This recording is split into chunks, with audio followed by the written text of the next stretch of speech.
Following the shocking reveal at the university, Light finds himself locked in a high-stakes game of tennis with Elle.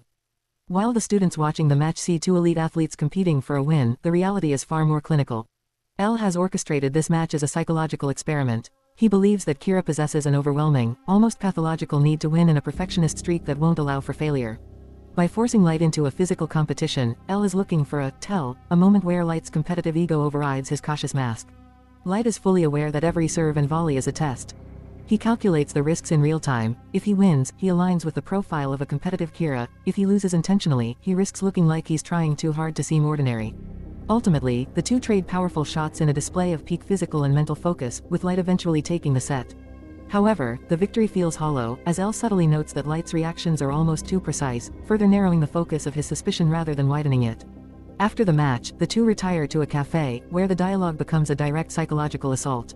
In an act of startling transparency, Elle admits to Light that he is still a suspect, even going so far as to quantify his suspicion at exactly 5%.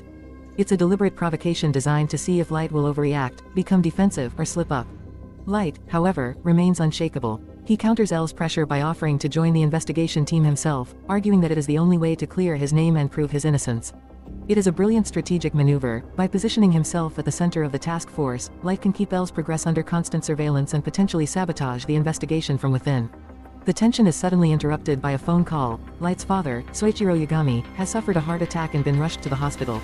The news hits like a physical blow, and Light rushes to his father's side. For a moment, the cold, calculating mask of Kira seems to slip, replaced by the genuine distress of a son.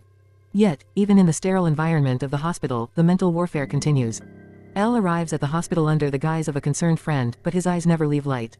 He watches how Light interacts with his family and how he speaks to his father, searching for any sign that the grief is manufactured or that Light is using the situation to manipulate the investigation. By the end of the episode, a bizarre and dangerous alliance has been formed. Elle officially invites Light to look over the case files, moving his primary suspect from the outside of the investigation to its very core. Light accepts, stepping onto a razor-thin tightrope. He has gained the proximity he needs to eventually kill Elle, but he has also placed himself under a microscope 24 hours a day. The two geniuses are no longer just rivals stalking one another from the shadows, they are now colleagues, staring at each other across a desk filled with the evidence of Kira's crimes, each waiting for the other to make the single mistake that will lead to their execution.